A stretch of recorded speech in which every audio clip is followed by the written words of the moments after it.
그래서 지금 우리가 지금 억울하게 당하고 있는데 결코 수군으로 대갚아줘야 되지 않겠습니까? 우파 국민의 형선 과정과 태극기 시위의 역사적 의미. 최진덕 한국학중앙연구원 명예교수. 철학. 단군 이래 처음으로 1948년 대한민국이란 이름의 민주공화국이 탄생했다.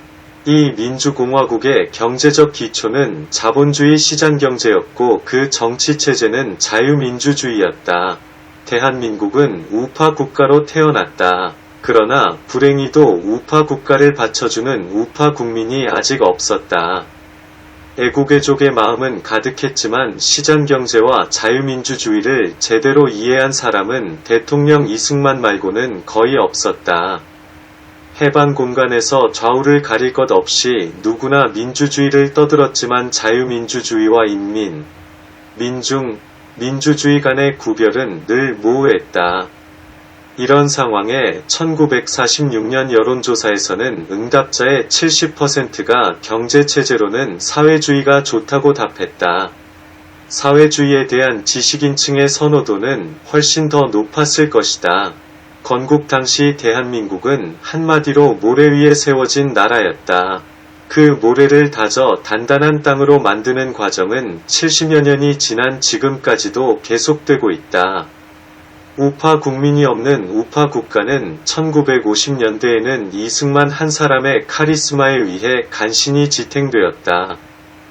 이승만은 미국의 지원에 힘입어 6.25의 5.2 위기를 극복했지만 그의 개인적 카리스마에 의존하는 통치 행태는 독재를 부를 수밖에 없었다.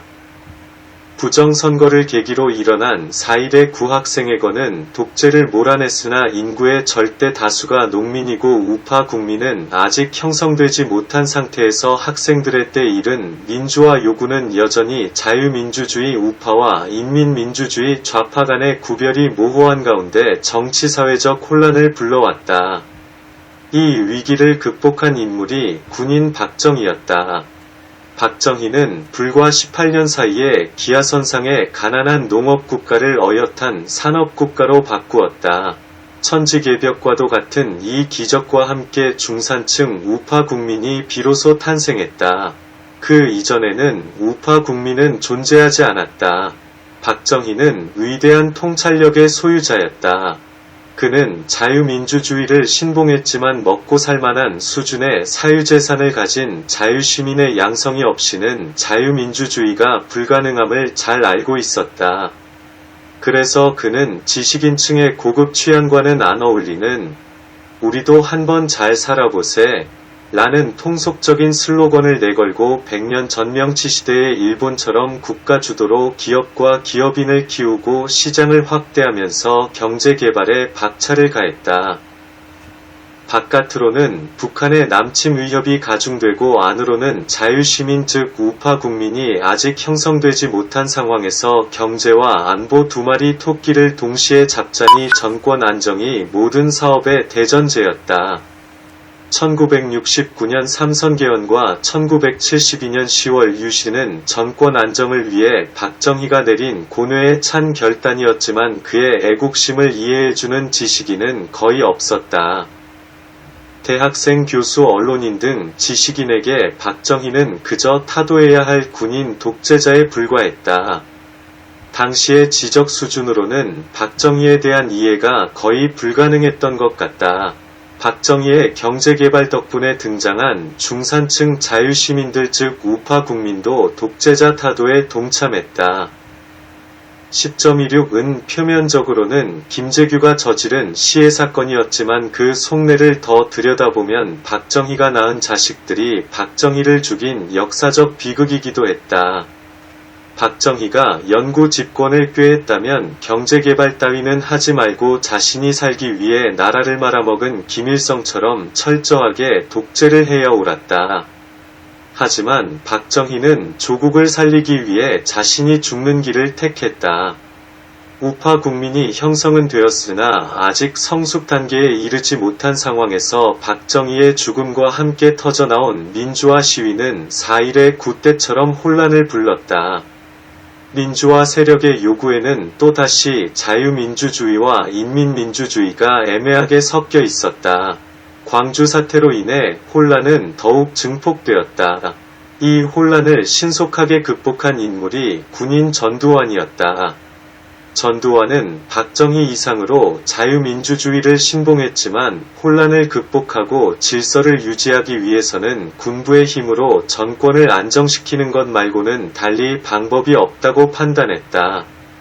당시 민주화 세력을 신뢰하지 않았던 그의 판단이 옳은지 여부는 좌파와 우파 사이에 두고두고 논란거리로 남겠지만 북한의 남침 위협과 우파 국민의 미성숙, 일부 정치꾼들의 수상한 선동, 그리고 제5공화국의 혁혁한 성취를 고려하면 전두환이 옳았다.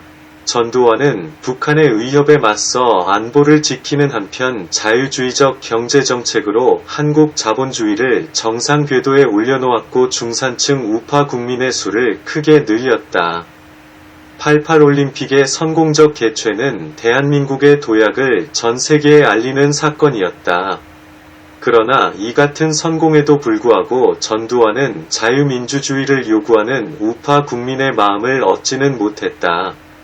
실질보다 명분에 집착하고 군인을 저평가하는 습성에서 벗어나지 못한 우파 국민의 눈에 전두환 정권은 타도해야 할 군사 독재 정권으로만 비쳤다. 우파 국민의 성숙도가 아직 낮다는 단적인 증거였다. 전두환과 신군부는 대통령 직선제를 받아들이고 스스로 권력을 내려놓았다. 총칼로 권력을 잡은 군부가 스스로 권력을 내려놓고 떠나는 것은 중남미나 동남아시아에서는 상상조차 할 수 없는 일이었다. 기적 같은 일이 일어난 데에는 넥타이 부대를 앞세운 민주화 세력의 공로도 있었지만 그보다는 육군사관학교에서 미국식 자유민주 교육을 철저하게 받은 엘리트 장교들의 애국심과 자부심 그리고 자제심이 더 결정적이지 않았을까 생각한다. 80년대 말 민주화의 1등 공신은 아직 성숙 단계에 이르지 못한 우파 국민이 아니고 그들의 요구 앞에 자기 희생을 각오한 전두환과 신군부였다는 사실을 눈치챈 우파 국민은 아직도 거의 없다. 전두환은 2021년 사망할 때까지 민주화를 내세우는 좌파 세력에 의해 30년 넘게 조리돌림을 당했고 우파 국민은 그냥 보고만 있었다. 전두환은 자신의 운명을 미리 알았을까? 설령 미리 알았다 해도 전두환은 스스로 권력을 내려놓는 바보짓을 감행했을 것이다. 그는 육군사관학교에서 조국을 위해 죽는 것이 영광이라 교육받은 군인이었다. 그가 목숨을 걸고 대통령 시해 사건을 공정하게 수사하다가 대통령까지 되어야 했던 것도 사관학교 교육의 효과였다.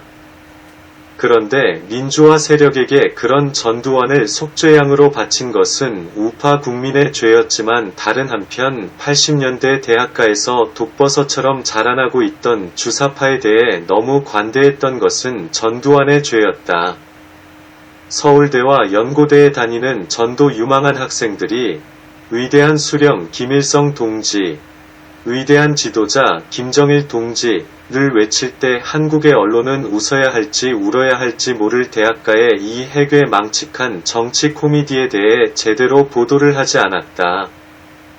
그래서 대학가가 온통 붉게 물들었다는 사실을 아는 국민도 별로 없었거니와 설령 안다 해도 심각하게 걱정하지 않는 분위기였다. 말도 안 되는 그 주사파가 30년 뒤 청와대를 장악하리라고는 그때는 상상조차 못했다. 전두환과 신군부 또한 우파 국민과 마찬가지로 순진하고 어리석었다. 주사파를 탄압해도 탄압의 강도가 세지 않았고 사회로부터 격리해야 한다는 생각 따위는 하지 않았다. 전두환과 신군부의 자진 퇴장으로 권력이 마침내 민주화 세력에게 넘어갔다. 30년 가까이 우파 국민을 대신해서 우파 국가를 지탱해온 군부의 힘이 사라지자 주사파 중심의 운동권이 민주화 세력의 비호와 은폐 아래 전개를 위시해서 각계각층으로 퍼져나갔다. 80년대 말부터 공산권의 붕괴가 시작되었고 90년대 초에는 북한 동포 300만이 굶어 죽었다. 그런데도 대학가의 주사파는 요지부동이었다. 혹시 누군가 전향을 하면 배신자로 찍어 몰매를 가했다. 우파 국민 대다수가 그런 사실을 몰랐고 알아도 설마 그럴 리가 있겠냐?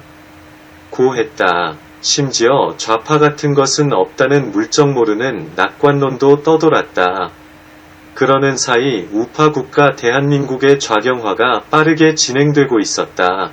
민주화 세력은 겉으로 자유민주주의를 표방하는 듯했지만 김영삼 정권에서 김대중 정권을 거쳐 노무현 정권으로 갈수록 이승만, 박정희, 전두환에 대한 비판과 조롱과 부정은 당연지사가 되었고 성장보다는 분배를 더 중시하면서 시장경제와 자유민주주의에 대한 반감을 자주 드러냈다.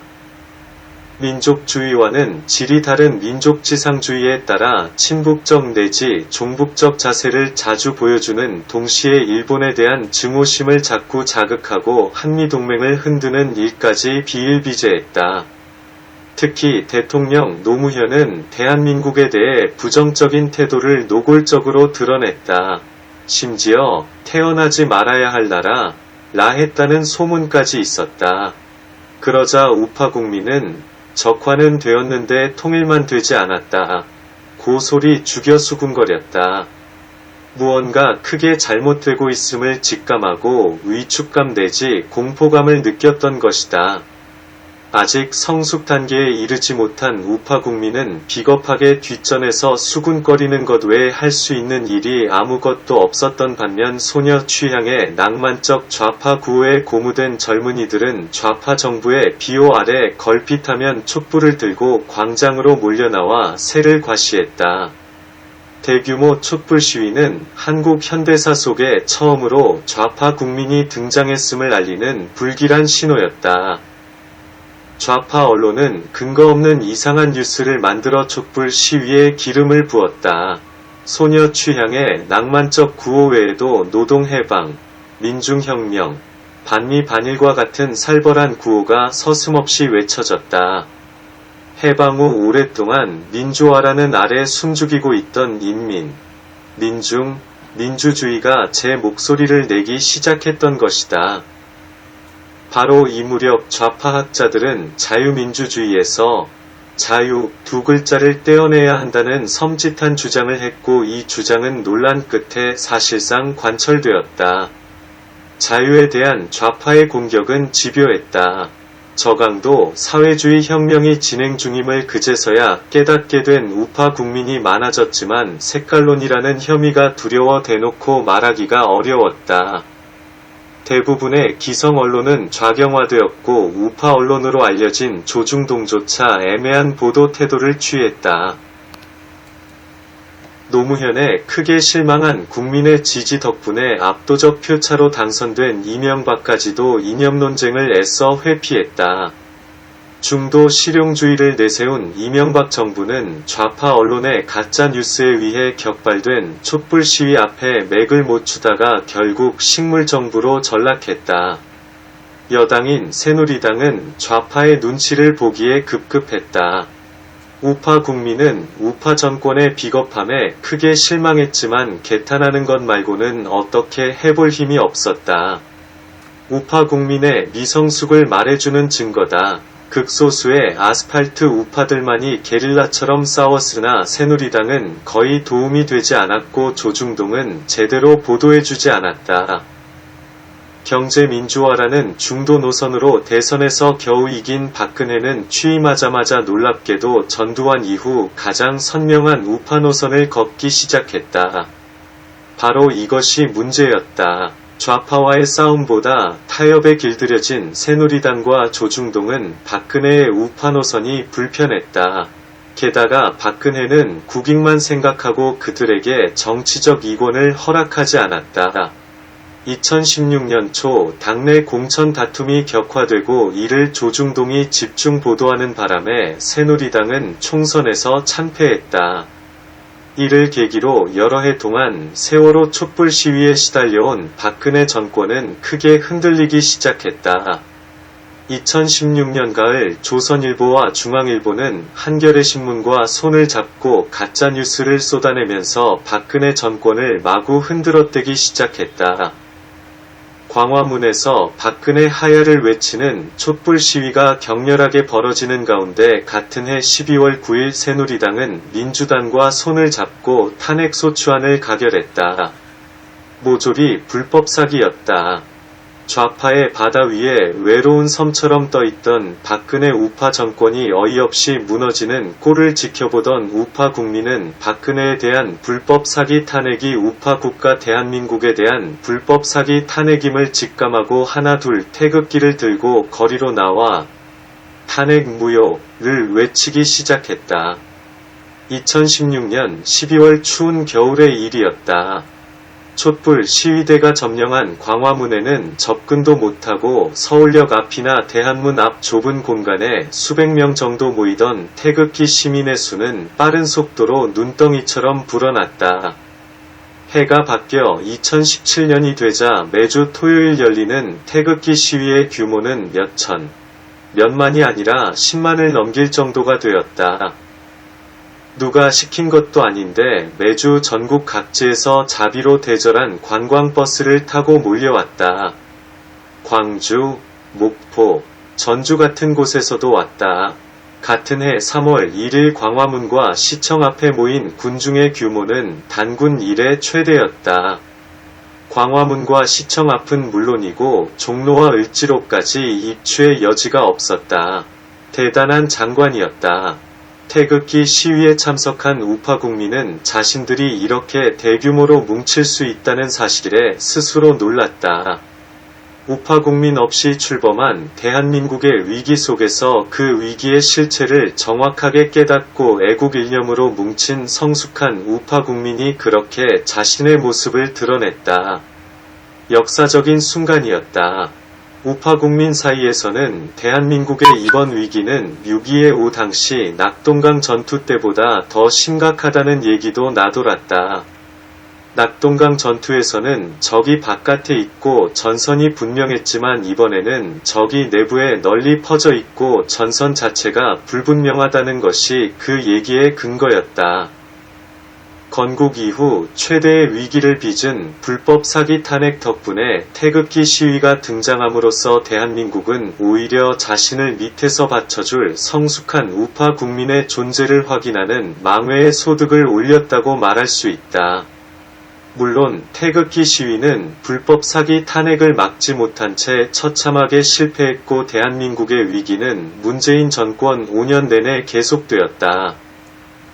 그러나 장기적으로 보면 대한민국은 최대의 위기를 거치면서 태극기 시위가 등장한 덕분에 언젠가 우파 국가와 우파 국민이 아래 위로 합을 맞출 수 있게 되었다고도 말할 수 있다. 아마도 바로 이것이 태극기 시위가 갖는 최대의 역사적 의미일 것이다. 늘 그렇듯 불운 속에 뜻밖의 행운이 깃들어 있기도 해서 역사의 행로는 인간의 지성으로는 예측이 참 어렵다. 태극기 시위대는 세계 최고령 시위대였다. 촛불 시위의 주역이 젊은이들이었던 것과는 대조적으로 태극기 시위에 참가한 사람들은 대부분 우리 현대사의 풍상을 몸소 겪은 6070 늙은이들이었다. 눈발이 펄펄 날리는 추운 날씨에도 불구하고 아들이 미는 휠체어를 타고 나온 80대 상노인도 있었다.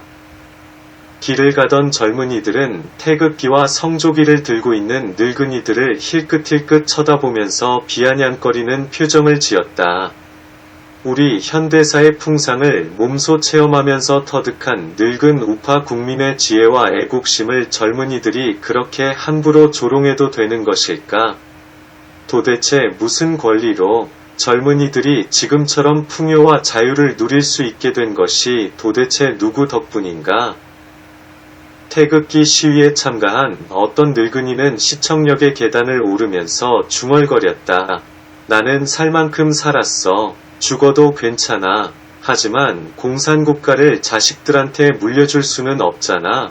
그 늙은이는 불법 사기 탄핵이 체제 위기임을 잘 알았다. 하지만 결연한 의지의 우파 국민은 고립무원이었다. 새누리당은 민주당과 손을 잡고 불법 사기 탄핵을 자행함으로써 우파 정당이기를 포기했다. 조중동은 좌파 언론과 함께 아무 죄 없는 여자 대통령을 끌어내리려고 입에 담기조차 어려운 가짜뉴스를 만듦으로써 우파 언론이기를 포기했다.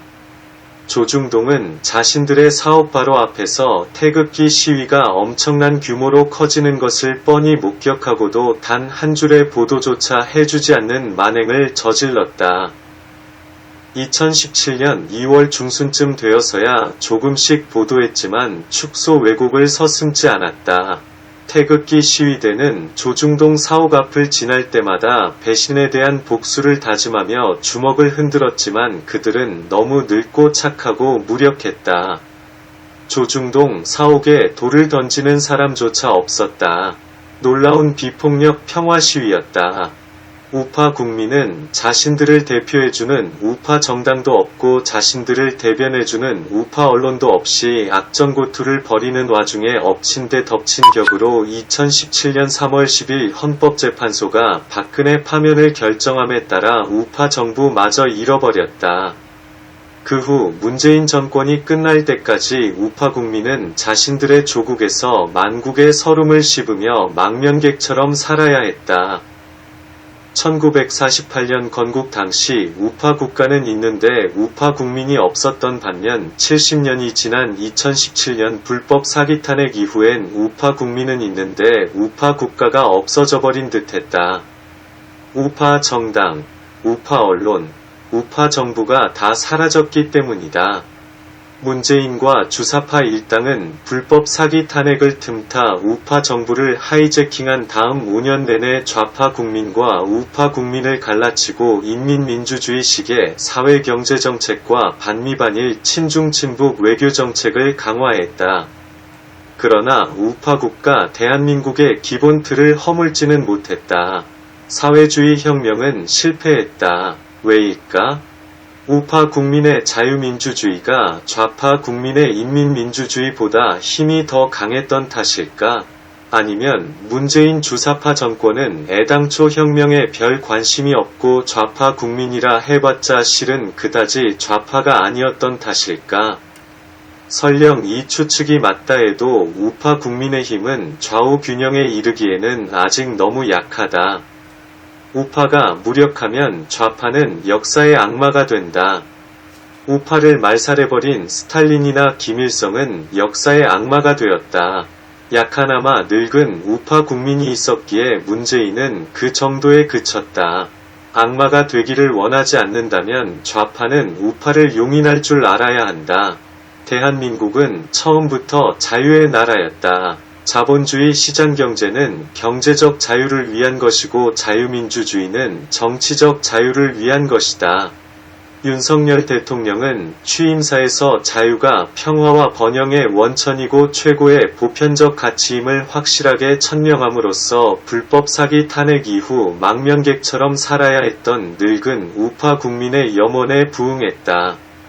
자유는 대개 젊은이들의 가치인데 대한민국에서는 늙은이들의 가치가 되었다. 무슨 나라가 젊은이들보다 늙은이들이 더 진취적인가? 기분이 별로 좋지 않다. 윤석열 정부의 등장에도 불구하고 불안한 것은 그 때문이다. 2030 젊은이들은 좀 더 진취적이고 자유의 가치에 대해 우호적이면 좋겠다. 머지않아 이 젊은이들이 대한민국의 미래를 책임질 것이다. 이 젊은이들을 위해서라도 자유가 무엇인지에 대해 늙은 우파의 진지한 성찰이 필요하다. 건국 이후 지금껏 우파 국민은 자유가 무언지도 모르면서 자유의 나라를 만들어 왔다. 80년대 이후 40년 동안 이념전쟁에서 좌파가 거의 일방적으로 우위를 차지했던 것은 우파 국민의 무지 탓이 적지 않다. 이념전쟁에서의 좌파의 승리가 우파 정당과 우파 언론을 허물고 우파 정부마저 허문 다음 문재인 주사파 정권을 만들어낼 수 있었던 가장 근본적 요인이었다는 사실을 잊지 말아야 한다. 전쟁은 총칼로 하지만 정치는 말로 한다. 정치판의 이념 전쟁은 말싸움에서 시작된다. 동서고금을 막론하고 말싸움에서 우파가 좌파를 이기기는 쉽지 않다. 인간의 말이란 게 원래 친좌파적인 것인지도 모른다. 그래도 이겨야 한다. 이를 악물고라도 이겨서 우파 언론과 우파 정당과 우파 정부를 다시 만들어야 한다. 그래야 대한민국이 산다. 말싸움에서부터 이기지 않으면 우파는 다시 좌파에 압도당하고 윤석열 정부는 무너지거나 비굴한 타협을 하게 될 것이다.